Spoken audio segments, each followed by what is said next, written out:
Hi, folks. It's Dr. Christine Sauer again, here with Sparkles for Better Mental Health, Five-Dimensional Growth. And today I'm extremely happy to have Lynn Bowman here on the show, and we will talk about how foods can help you to sparkle, and they really can. They play a big role in my life and in yours too, Lynn. And I know you wrote an awesome book, Brownies for Breakfast. Oh my God, I need that. So, Lynn, welcome to the show. Thank you so much. And we all need that. We all need sparkle food, right? And We all is there a foods food that we that, love, but that also love us back. yes, is there a food that says sparkle any more than brownies? I don't know what it is. And I can show you pictures in a bit, but the book is all about donuts and pancakes and all these things that we kind of think are verboten when it comes to healthy food. Not so. And I am not an MD. I'm not a nutritionist.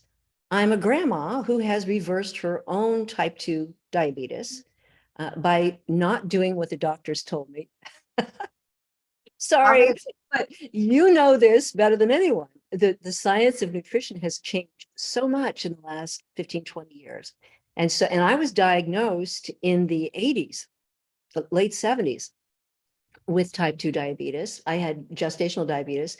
So I kind of had a head start for so many people don't know this is a problem until they're much older.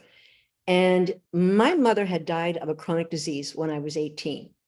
So my whole life, as anyone knows who's had this kind of a loss, it affects the rest of your life.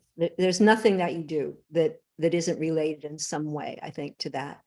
And the message that I took away from that experience was I was not going to leave my children because of my chronic ill health, if I could possibly help it. And so I've ended up proselytizing about that to everyone else. Here's how you prevent chronic disease and reverse chronic disease if that's your intention to do. And you can't sparkle if you're not healthy, right? So and as we've already laughed about, I am all about sparkle. I mean, what's the point otherwise, right? I totally agree. And, I talk a lot to depressed people and they lost their sparkle. And I always say you need really two main things to recover your sparkle. One main thing is you need a purpose, a passion, something you want to live for. Yes. And then you need to make it happen with true health. And food is so essential in eating and the way you eat and what you eat. So tell us more about what you discovered in your years. Well, what we were always told, you know this, Christine, was don't eat carbs, just eat protein and vegetables, but not starchy vegetables. And of course, exercise and lose weight, which we now understand is almost impossible to do if your metabolic system is messed up and you're insulin resistant. Insulin resistance wasn't even a thing 15 or 20 years ago. No one even uttered the words that I know of. So the science has changed, but here's the good news. It ends up being so much simpler than we were told and that I thought. It ends up being really simple. And it's just a few words. It's eat real food, I love it. whole food, plant-based food. And I want to add, because I can, I'm a snarky grandma, no crap. Just stop eating, right? If that's all you did, your health would soar. But most of us are addicted for a couple reasons. One, the convenience. We are not wanting to spend time in the kitchen. We don't want to be, tied down to our homes and tied down to our kitchen. And I get it. I was a single mom, raised 3 kids. I had a big fat career that took everything out of me that the kids didn't. I understand. But I also, because of what I've already explained to you, I also had this special mission that I was going to feed my kids healthy food. I was going to feed myself healthy food because I had a deep understanding that without that, we could lose everything. The other thing I talk to people about is the fact that health is wealth. So many of us don't have that connection made tightly that it doesn't do you any good to go out and make billions of dollars on real estate deals or with your special marketing programs or anything if you're not healthy enough to enjoy it, one, and two, ill health will take it all away. It just, that's 85%, something like that, a little more of the bankruptcies in the United States are health related. And we have a lousy system for people who are sick. In fact, we have a system that makes people sick. Mhm. And It's even benefit. worse in Canada because the government pays for sick care. Yeah. But they really don't Not promote healthy. staying healthy, because otherwise they would promote biodynamic agriculture, organic food, and not import some junk. You bring up a huge point that is a big part of my message, is that as you are being kinder to yourself, healing yourself, increasing your sparkle, you're doing it for the earth. And if you are abusing yourself with food, just think about what you're doing to the dirt, to the air, to the water. You're abusing all of it. Just one small example. For years, we were told chicken, that's the lean white protein. That's the thing y'all ought to be eating all the time. If you walk away from this show with two things. One, no sugar. We'll talk about that. But two things, no chicken. If you know the farmer, know the chicken, have held the chicken, if the chicken has a first name, we'll talk about it. But other than that, please, it's the most tainted meat on the market today. And those chickens that you get on the rotisserie at Costco that smell so good when you go in, they're pumped full of salts, of other chemicals. They are not good for you. And they are not good for the earth. They're maybe worse for the earth than they are for you. And it's certainly not good for the chicken. And I'm being snarky, I know, but it's an extremely important point that as you are building your own health, you're building the earth's health too. Yes. And you can't have one without the other. We're absolutely connected, just as our movement, our food, our sleep, and our breath are all connected. I'm going to talk about sort of one piece of it, the food piece, but it's hard to stay on the food piece without kind of spilling over all the time, because how you sleep definitely affects how you eat. If you And vice sleep, versa. yes, but people kind of don't get it, Don't that get if you it. sleep badly, you're going to want to eat badly, because it does chemical things to you that makes you too hungry, that your system's going, oh my gosh, we didn't rest. And so, so the sleep and food connection is very, very tight, and you can't heal at all. Your cells can't do what they want to do unless you are in deepest sleep. It's another connection I find so many people struggle with. And I love my new vocabulary word, Christine, you'll be proud of me because it's a medical word, autophagy. Yes, I love autophagy. The Love that. sauna. Ah, Yes, sauna. I felt like I discovered something so amazing. And to me, the picture is at night on the freeway when the traffic is gone, the crew comes out with their brooms and their machines, and they are cleaning that freeway. So they couldn't do it if you were driving on it all the time. They need an empty freeway to do that work. And your body cannot do that work if it's trying to digest that pizza that you harped down at 11 o'clock at night. So just stop. Okay. Quit that. And that's part of the timing that no one ever talked about with food back in the day. And this is the thing that you're so familiar with, the intermittent fasting that we are all seeing heals people. It heals diabetics. It's huge when it comes to, and I'm proud to say, after having been a diabetic or in diabetic range for decades, I'm now not. My hemoglobin A1C is gorgeous. And I'm in my late 70s, technically, my mid 70s. No, nobody would believe that sees you. Well, you know, and so I'm out here with my sparkle wand Yes, I love that.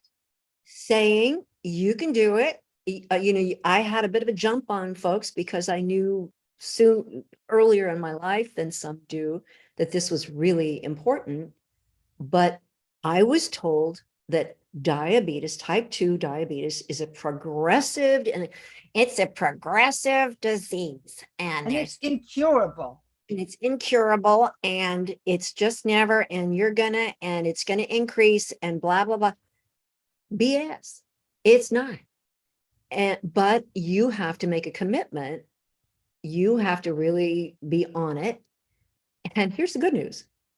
When you give up the stuff you need to give up and add the stuff you need to add, you're eating more beautiful food, more wonderful, more delicious, more sparkly food than you've ever eaten, because you start eating color. You start, oh, here's one. Here's a favorite. It's kind of a California dish, but it's gazpacho, made with Cold like soup. In the northern climates, we want warm soup, so you can eat it warm or that, whatever. well, I'll show you some warm ones too, but I'm just looking at the pictures now. Oh, here's one you'll love. Red pepper soup, girl. Ah, yummy. This is so easy and so good. And Americans don't eat soup because somebody had to be in the kitchen and cook a little thing to make soup, I think. But I'm here representing all grannies saying, honey, sit down, eat some soup. You make it out of the whatever's in the bottom of your fridge, right? You make it out of the cheapest stuff in the grocery store. You make it out of what you're growing. And it feels warm and yummy, and it's beautiful. Put a few leaves on top. It doesn't take any time. Come on, eat some soup, make some soup. Most of us in the United States anyway are eating meat and bread, bad meat and bad bread, 2, 3, 4 times a day. And their last one, the pizza in front of Jimmy Kimmel or whoever, also has preserved meats on it, which we know are cancer causing, and you're still eating them. Can you just stop now, please? I want you to stop so you can sparkle like us. Listen to Lynn. And do you eat any meat at all? Yes, I do. Yes, I do. And thank you for asking. I live in an area where that's kind of an epicenter for regenerative agriculture. So I have a number of friends and neighbors who are farming grass-fed beef. And I drive by them. I see the happy little creatures out there eating the grass, and they're living good lives. And I don't know their first names, the critters, but I know the first names of the people who are raising them, and they're very thoughtful and loving people. And so I buy a certain amount of, my favorite is a flat iron steak. I will send you the recipe, by the way, if you go on my website, lynnbowman.com, LYNNEBOWMAN, no charge, free. I send out recipes that aren't in the book as I develop them. And flat iron steak, wonderful, very lean, not tough. It's not expensive. And, once a month or every 6 weeks, or I don't measure it, but every once in a while we go, how about some steak? Okay. And we'll have that. Not every day, not every week. And I also keep shrimp in the freezer because you never know when you're going to want a little bit of shrimp, salad, pasta, whatever. So easy. And you haven't asked me, Christine, but my superpower, are we ready for this? In addition to sparkling, is I can have a meal on the table in 10, 15 minutes, no matter what. How do Phone you do rings, that? boom.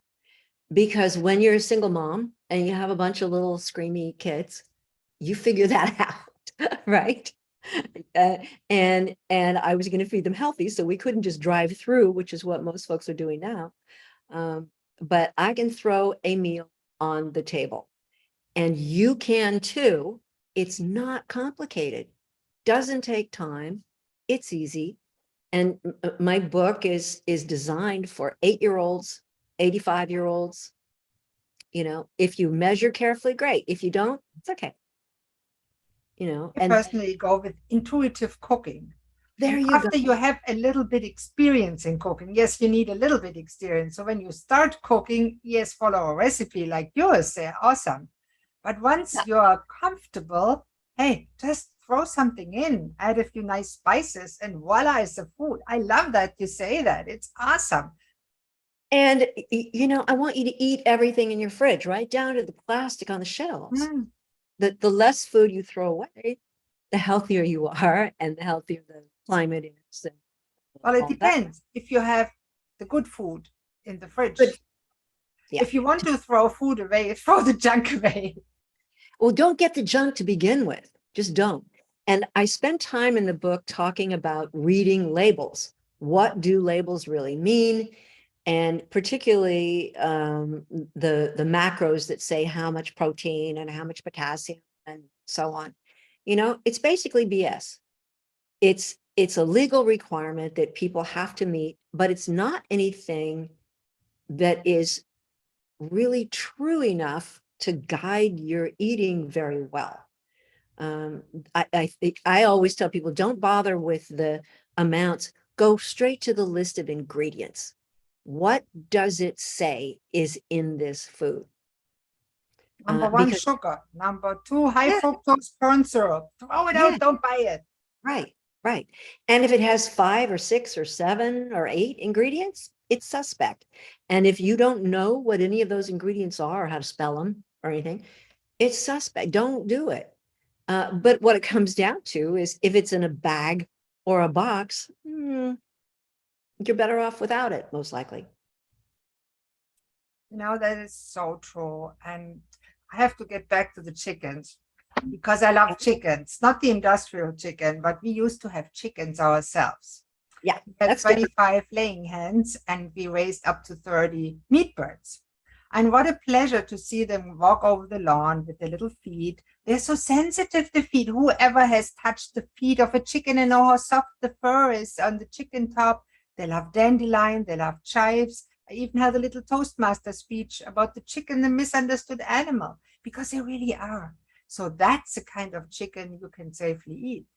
I grew up with chickens too, and I'm very partial to the little critters. I love them. They have a lot of personality. Oh, They're yes.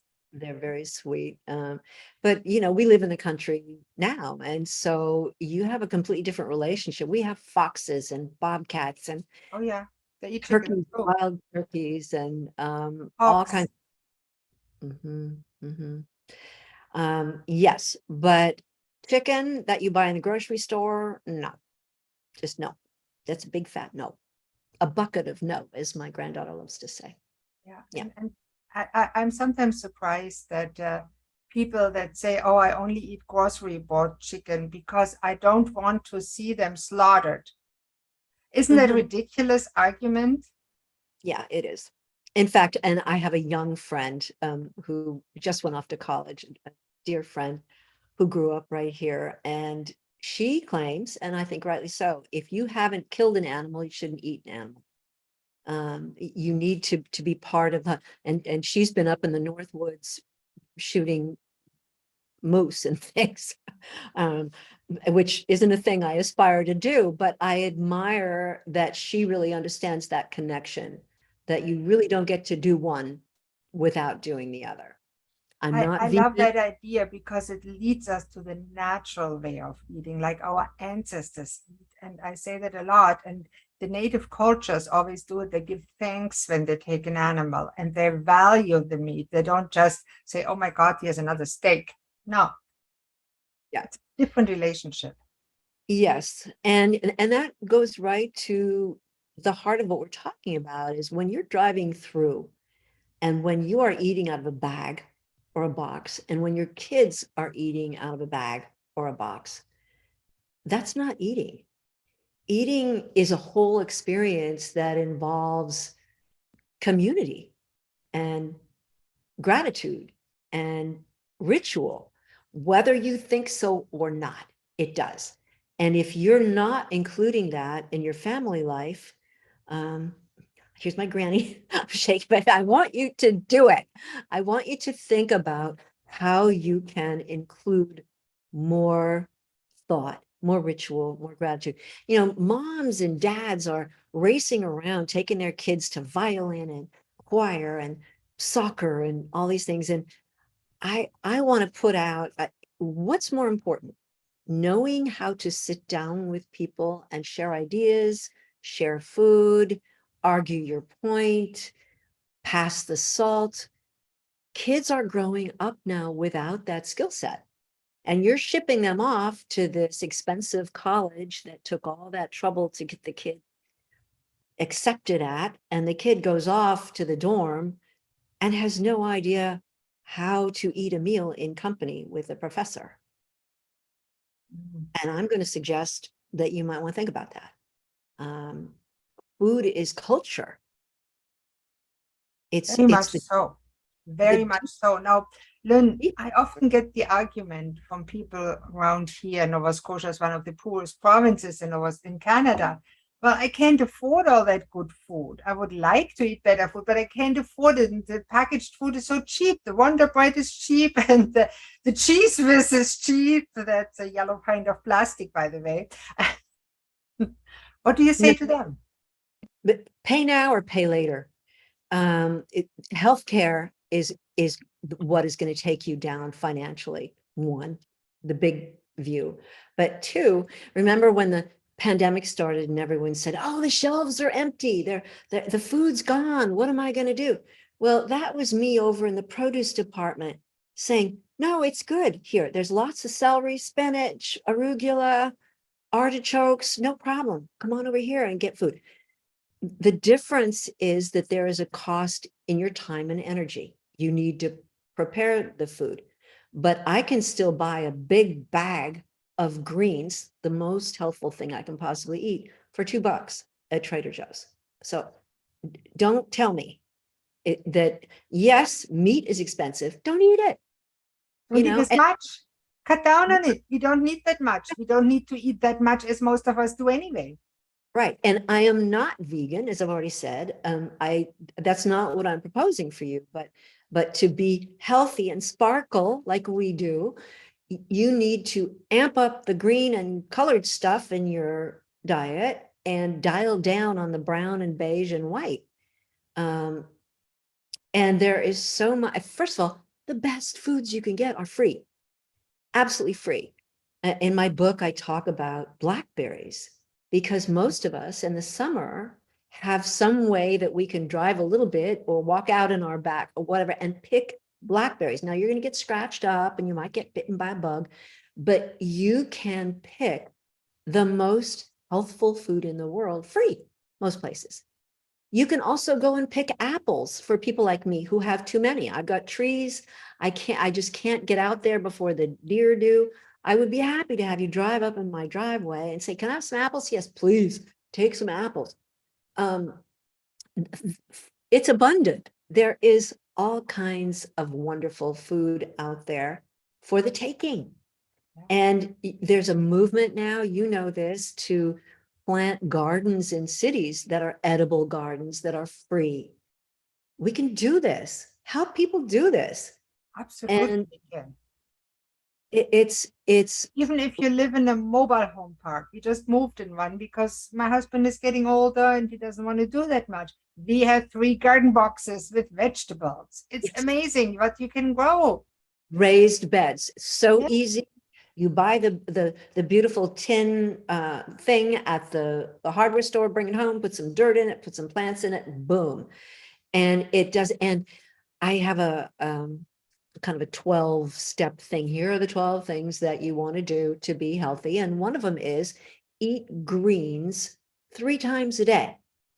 And you're going to go, wait, how in the world do you do that? Because people think greens salad. No. If you have a pot on your sink, on your counter of parsley, you have one of the most nutritious foods you can eat right there every day. And all you have to do is snip a little bit off and put some on your eggs, or put some on your sandwich, or put some in your soup 3 times, 2 times a day. It's like taking vitamins, only better. It tastes good. And I'm a big fan of sprouts. Yes. And they are so easy to grow in a mason jar. And then make your food look Windowsill, it's easy. 3 days, you have sprouts. yeah. And if you take just a little trouble to make your plate pretty, you will derive joy from it. Your family will derive joy from it. Your friends will think you're a genius. That's a trick I learned way back when, because I wasn't much of a cook, but I could throw a meal together. But if you put a nasturtium on the plate, people go, "Oh, isn't this gorgeous?" Now you Yeah. have to explain nasturtiums are edible flour. Yes. Yeah. And the sprouts that you pull out, they're pretty, and you can decorate a plate with them. Parsley, it's pretty. There are all kinds of easy things that you can do to make your food look better than the food that you're buying at the shishi restaurant.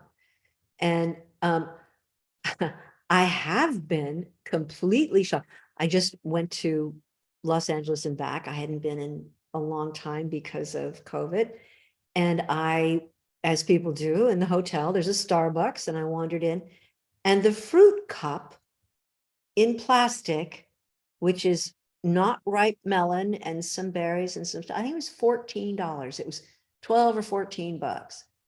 And the granny and me just kind of went, "Oh my God, I think I might rather starve, right, than pay that kind of money for plastic and not ripe fruit and, in that amount." But that's not what your food at home is going to be costing you if you're at all careful about it. And I think that's an important point, because many of us buy at the drive-through, or they go to a restaurant. That's much more expensive than home cooking, and home cooking is just as fast and doesn't cost any gas. Yeah, no. And there's so many tricks, and the brownies that I talk about in Yes, brownies. let's talk about it some more, because we have to slowly wrap up, but I don't want to wrap up without featuring this amazing book and letting our listeners know how they can contact you for more of the goodies that you have to offer. Look And at that.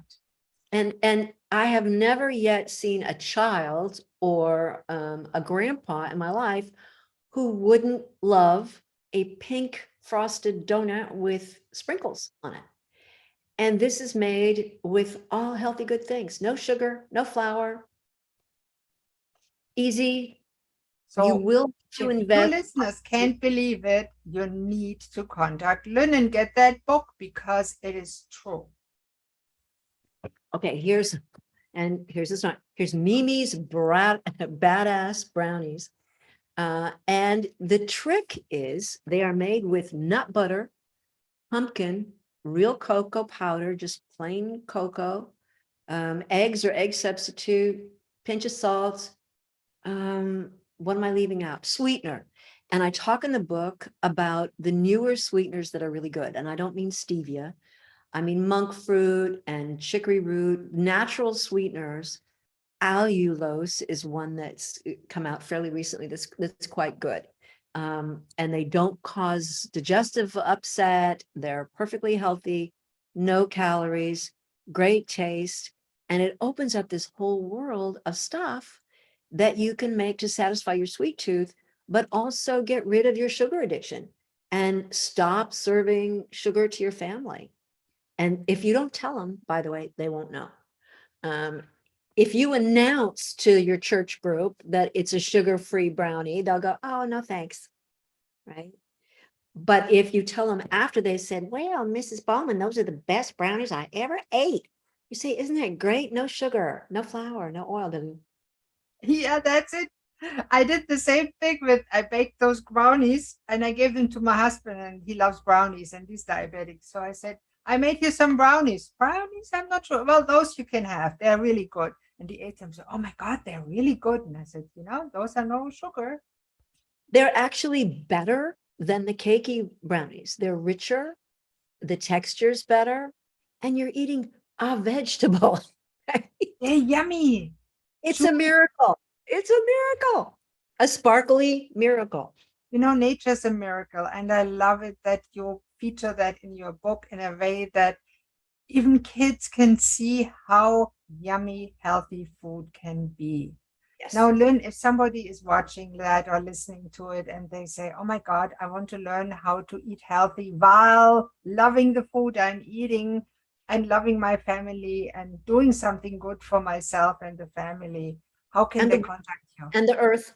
And the earth, yes. Okay, it's lynnbowman.com, lynnebowman.com. And everything's on there, my Facebook, Instagram.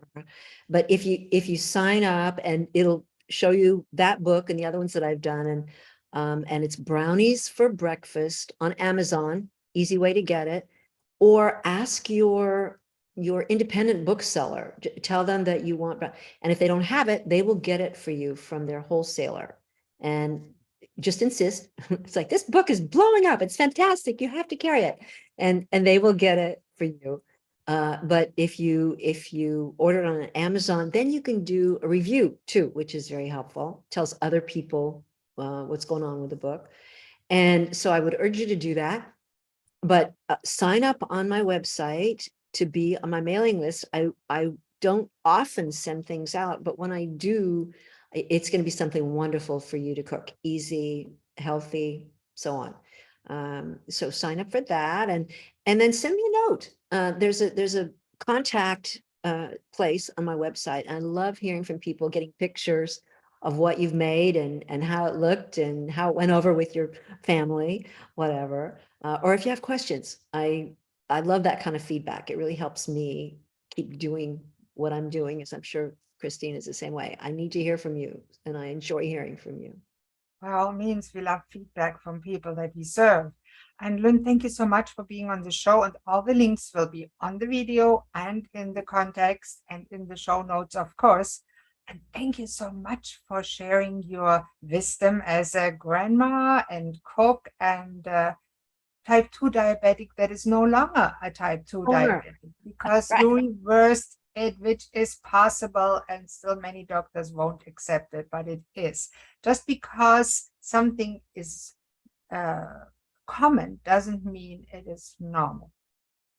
Yeah.